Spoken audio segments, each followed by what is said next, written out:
Alright, so I'm out kayaking on this beautiful Sunday afternoon, just here with some friends and some family, and more of a casual video today, but just want to talk about my thoughts on the Hungarian Grand Prix. As you can see, I'm trying to get rid of my farmer's tan here, but a couple of precursors to the weekend. We had pretty big news. Daniel Ricciardo taking over for Nick DeVries, I'm sure you've heard, for the remainder of the season, and pretty big news. Sucks for Nick, but Ricciardo's a pretty likable guy, so hopefully he does well in the race. And on top of that, with qualifying, Lewis Hamilton was able to get the pole, kind of a new face here for this year at least. And so hopefully maybe we have a little mix-up in victory lane come race time. Also, Verstappen kind of had a little bit of a moment in practice. I don't know if that's news or not, but also something to mention as well, George Russell struggled to qualify and is starting pretty far back in the grid. And then when it comes to some other people, people are asking the questions, is McLaren going to be able to repeat their success they've had in most recent weeks? And that's kind of what we're kind of on the lookout for the race, as well as Sergio Perez not qualifying well, but that's kind of just the norm now. And then Verstappen not getting pole. So just a couple people that we can be on the lookout to maybe climb and see kind of where they stack up in the race. But let's get into the race and the start of the race.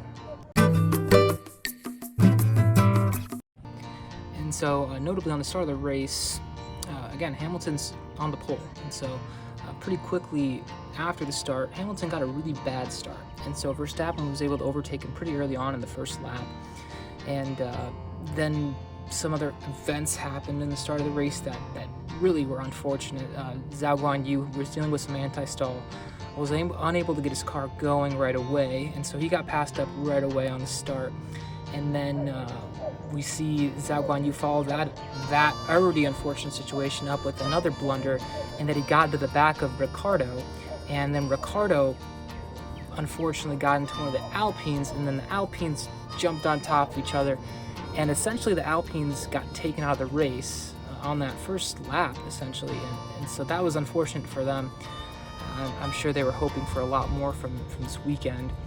And you know, after we kind of settle in with the start of the race, you're kind of looking at, okay, Perez, is he going to climb? Is he not? And some of the things I mentioned in the intro, but it helps out when you take out some of the middle to front pack players on that first lap. But let's get into the mid part of the race and see kind of what's squared away there. And so the middle part of this race is mainly going to be about Perez, in that he's really the person of the man of the hour here, in that it's going to be really his journey up to the podium finish he was able to get. And so we see Aston Martin starting to fall in this middle part of the race, and so Perez is able to get Alonso, and they have a decent battle. And then we start to say, okay, who's next, right? And so we see the Ferraris kind of next up, and so Perez is able to overtake them, and then it's like, okay, we also see Mercedes, particularly Hamilton, quite far up there, and McLaren quite far up there as well. The only Mercedes pal that's a little further back would be George Russell, but at this point in the race, he's already worked his way quite a bit up, and he's kind of weaving through the Aston Martin and Ferrari as well. And the question you're asking yourself, or I was asking myself, is Perez going to be able to catch the McLarens? Is he going to be able to catch Lewis Hamilton? And what we see is Perez is actually able to get Piastri, and they have a pretty good battle. And a lot of these are quick little squabbles, but you know that he has some battles that are better than others, and they're able to maybe fend him off for a lap or two, but then he's like, yeah, I drive a Red Bull. And they're like, oh yeah, that's right. And so he's able to pass them quite easily, especially with DRS. But he gets Piastri. And then the one that kind of shocked me was Hamilton, and he was visibly frustrated after the race, and that his car kind of fell off, and he didn't have maybe the race he wanted after getting pole position. And so we see him get overtaken by Perez as well. And not that it was a bad battle, but you know, he wishes he had a little more in the tank. And And then you see George Russell kind of work his way all the way back up to where maybe he's supposed to be, and Mercedes kind of gets this foothold in the middle part of the race where they're above Ferrari and they're above Aston Martin, and that's kind of where the top players kind of fell in this middle part of the race and for the race here in Hungary. But also something to note would be McLaren and their continued success as well. And so I asked myself in the beginning of the race, as I mentioned, will McLaren be able to carry over their success from prior weeks? And so a lot of the talk around the park was that Hungary wasn't necessarily the greatest track for McLaren, just some of the slower corners, they just don't have the speed there. And so they weren't supposed to do well this weekend, but they did.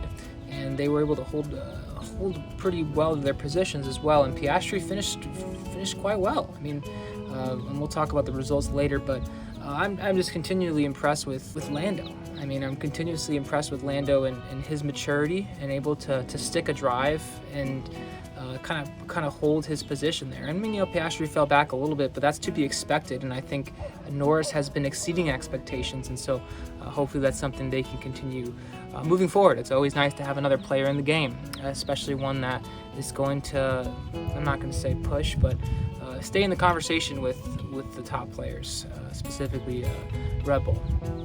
But now let's get into one of the bigger accomplishments for today, and that's Max Verstappen's efforts. And so Max Verstappen's just having a brilliant season, brilliant career, of course, but with this win here in Hungary, he secures his 44th win in Formula One, and I believe it's his 7th win in a row, and the 12th win in a row for Red Bull. And so this passes up the record that had previously been held by McLaren, and so they now have the most consecutive Formula One wins of all time, which, props to them. They're doing a great job, and I have to recognize these accomplishments when they come up, because he's doing a cool thing. And with Lewis getting on the pole, I was thinking, and with McLaren's success, I'm like, maybe this week will be the week where you get a different winner. But it wasn't, and they got the accomplishment of having the most consecutive wins, and I think now that they have gotten that accomplishment, and they deserved it, I think it's time for somebody else to take the reins here and catch a win on the season. And so hopefully next week we can get that from somebody. But let's go ahead and get into the results of the race, and let's talk about what I thought about the overall race as well. All right, so let's go over the results of the race real quick. Firstly, we have Max Verstappen. Again, props to him, breaking that record and getting his 44th win. That's awesome on his end. Lando, talked about him earlier, but I think it's a very mature drive from him, staying in second, and hopefully he can continue to contend for podium finishes moving forward. Sergio had some issues with qualifying this weekend, but was able to string together a pretty solid drive and was really one of the sole action pieces of the race in making a lot of passes to work his way up through the field. Lewis Hamilton ended up falling from the pole position, not what he would have liked this weekend, and then Oscar Piastri maybe didn't have the juice to contend with Sergio and Lewis, but I think still McLaren's happy with finishing second and fifth this weekend. Good points for them, and George Russell had a really awkward strategy call. Poor timing in qualifying, and that's resulted in him starting further back in the field. But he had a good car, and so especially with Lewis getting pole, I think it was expected that George was to climb, and he did. He got sixth, and maybe he hoped he could maybe get up there past Oscar, but till next time, right? Leclerc and Sainz, I'll kind of bunch them together. Ferrari just really didn't have it this weekend. Really didn't have it in the race, and I know that they maybe thought that they had pace, but they don't know really why they weren't up a little bit further, and so hopefully they can do better next race. And then Fernando and Lance kind of bunched together here. Aston was truly falling, felt like all day, kind of just getting beaten up by George and Sergio and Ferrari alike. And I feel like in this case scenario, Lance did just as well as Fernando.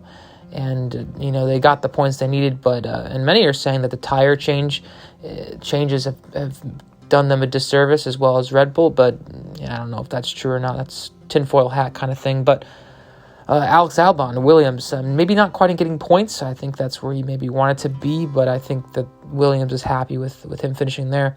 And we have Bottas, not much to say there. Ricciardo finishing 13th. I think that would be better than what Nick DeVries would have finished. So hopefully he can continue to make gains and compete for points eventually in the coming races. I'm sure there's kind of a getting used to period there. Haas didn't really look all that great throughout the race. Tsunoda really struggled. Zhou had that complete blunder in the beginning of the race, and I know there was a little bit of tension post-race with him and his team, so hopefully they can get that figured out. And then Sargent had that spin a little bit later on in the race, ultimately retired from the race, and then, as I mentioned earlier, Ocon and Gasly, the two Alpine brothers, getting taken out on that first lap issue with Zhou, and just unfortunate on their end. I think they could have done pretty well for themselves this weekend. Overall, what are my thoughts? When we get into these European tracks, when we get into this part of the schedule on the season, it's very historic tracks, and so they're good tracks, and there's a lot of history here. And though it may not be the most exciting race ever, it's not like an instant classic you're going to rewind. The tracks yield pretty decent racing. And it's nice to have some switching up in the weekend, and Lewis getting pole, and unfortunate for the Alpines this weekend, but nice to see Perez maybe come back to true form, and nice to see Lando stick it out there in second place. But what did you guys think of the race? Also, what do you think of my farmer stand? Just kidding, don't comment that. But what did you think of the race? Let me know in the comments below. And thanks again for watching and tuning in to my videos. And even when it's a casual one like this, I hope you guys enjoy my thoughts. And I'll see you guys in the next video. Have a good week. Peace.